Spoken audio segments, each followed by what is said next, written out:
so I think you're taller than that, man. I swear to God. Thought I was taller, huh? Yeah. Yeah? All right, thank you. Oh, man. This guy walks by, he says, I thought you were taller than that. I think you're taller than that, man. Well, that's an interesting intro. Last time I spoke with you guys, I was losing my ass at the Hard Rock. It was 2 a.m. I lost $8,500. It was an awful session. I ran bad. I played bad. Miserable night. Well, I'm back here at Seminole Casino, Coconut Creek. It's about 10 days later. Today I'm playing Brian's game. It's a 10-10 game, $25 optional straddle, $5,000 buy-in. The difference of this game is that it's dealer change, round versus round, whatever, pineapple and hold'em. So one dealer is crazy pineapple, one dealer is 2 cards hold'em. I'll probably mostly put the hold'em hands in unless I play a crazy pineapple hand. We'll see. Lineup looks good. We got $8,500 to get back. Let's go. I head inside, take the elevator to the poker room on floor number 2, make my way back to the glass private room. It's such a nice room to play some poker. They got a bunch of TVs, free water, you get some meal service. It's a great place to be. I buy in for $3,000 because I forgot that this game has a $5,000 cap. Well, within the first 20 minutes, I get into a huge pot with pocket aces. The button raises to 50. I 3-bet to 200. He calls, and we're heads up out of position to a 10 high board. Seems like a pretty great flop for pocket aces. I bet 150 and my opponent makes the call. Turn card's a brick, it's a 5 of diamonds, and now I decide to slow down and check over to the button. To some of you guys, checking pocket aces on this turn may not make too much sense, so I want to kind of go over what was going through my brain at the time. This card on the turn, 5, is a better card for his button range than my 3-bet range out of the big blind. He's going to have more 2 pairs, more straights, more sets, and in this situation with pocket aces, I really don't need too much protection, so I decided to check over to him basically to allow him to bluff, because this opponent is capable of bluffing, and also allow him to bet a worse hand, possibly a pocket pair, possibly a complete bluff that he floated me with on the flop. By doing this, it allows someone to bet a worse hand, and also allows me to play a little bit balanced because I may be checking some ace-high hands here, or king-high hands. I also want to check some strong hands as well. So I check, button bets 350, and I stick with the plan of trapping and slow playing, and I just call 350. This pot is escalating. Going to the jack of spades on the river. I stick with the plan and check, and my opponent on the button fires out a big bet of $1,000. All black chips, action back over on me. I've got about $2,200 left in my stack. I'm just never going to be folding in this situation, but should I jam all in here and go for max value with pocket aces? I did slow play. I check called the turn. I check the river. This particular opponent does not like to fold either. I feel like if he has a 1-pair hand that's worse than mine, after putting in $1,000, he is never going to be letting go of his cards. I feel like he can easily have a hand like a 10, possibly a hand like Jack X of diamonds, maybe queens, maybe kings. Either way, I think I'm going to go for it here, and I decide to check jam all in with pocket aces. I announce all in and get snap called, and right away I know I am no good. I show my pocket aces and get shown a surprising hand by the button. 3-4 offsuit for a turned gut shot straight. In our very first hand here at Seminole Casino, Coconut Creek, we are getting stacked. The only thing that's good about this hand is that the money's going to a vlog watcher. He waves at the camera while he's taking all my chips. Pretty rough start for us. We lost over $8,000 a week ago. We came back today trying to get our money back, and we get completely owned, stacked by 3-4 offsuit. I have to say I did not put that hand into his range when he calls a 3-bet, but this game is good. There's a lot of action. I am not quitting. I'm here to battle. I reach into my bag, pull out a $5,000 stack. I'm here to gamble. I'm here to play. I'm not going to leave until I get all my money back or until I lose all the money that I brought. One of the two. Trying to keep my head together in this next hand, I raise King 9 of Hearts to $50, get 3 callers, and get a very nice flop when we flop the second nuts with a gut shot straight flush draw and Jack 10-7 all hearts. I continue multi-way here for $75 and get 2 calls. Turn card is a king.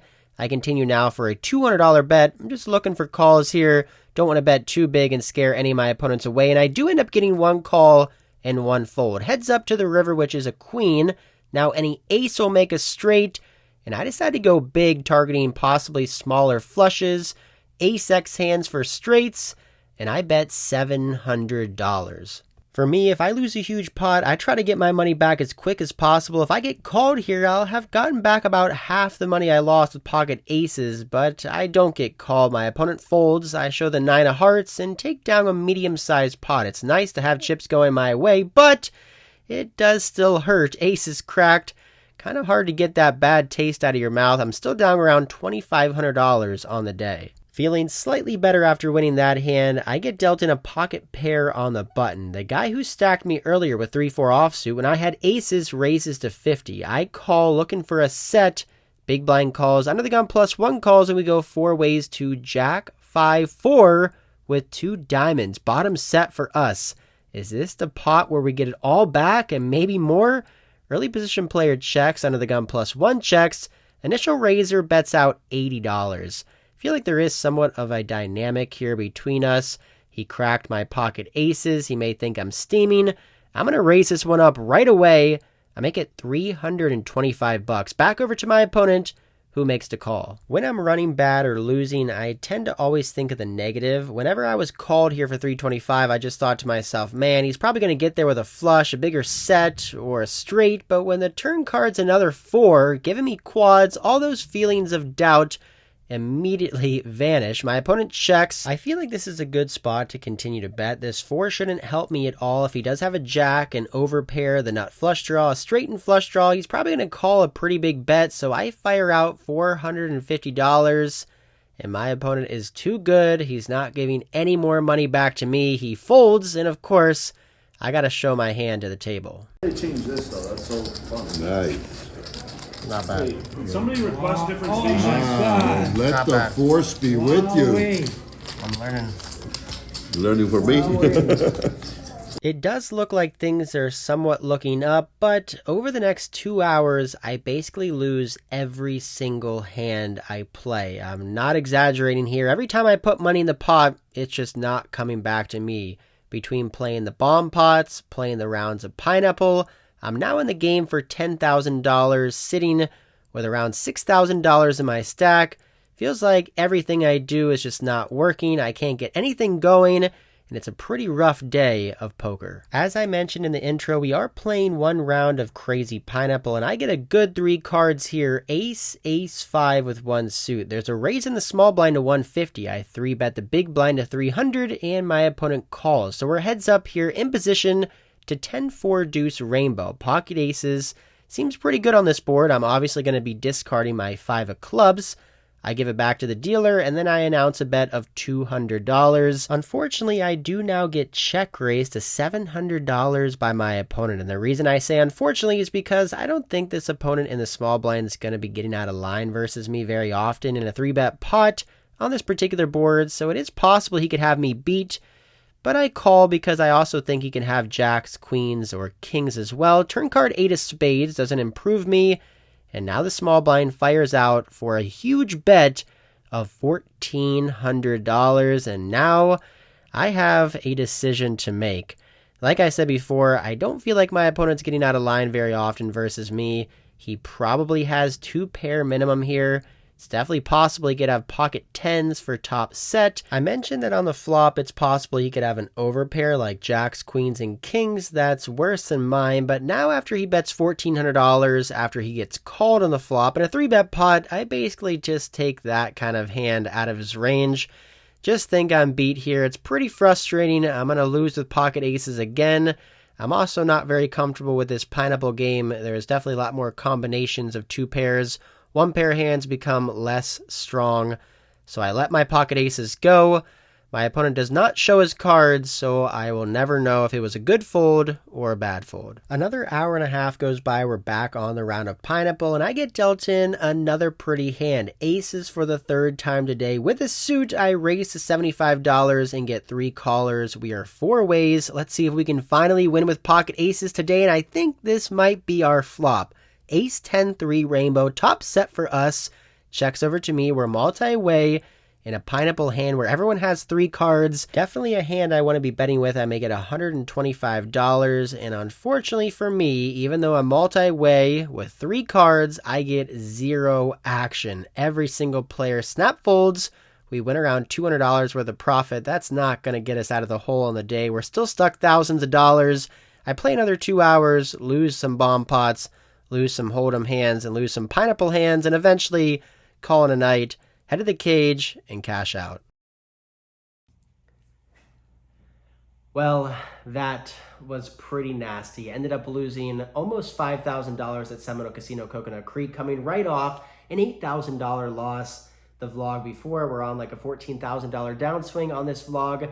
It's not looking good. We've been running bad, big hands getting cracked, been punting, and been losing money. Losing money, and that is just the name of the game in poker sometimes. Sometimes you're gonna lose. I am kind of kicking myself about that pocket aces hand. I'm not sure if I should have jammed all in there on the river. Felt like I could have just called the $1,000 bet. Let me know down in the comments below what you guys think about that hand. Kind of an interesting one. I went with the trapping technique, hoping to let him bluff or bet a worse hand.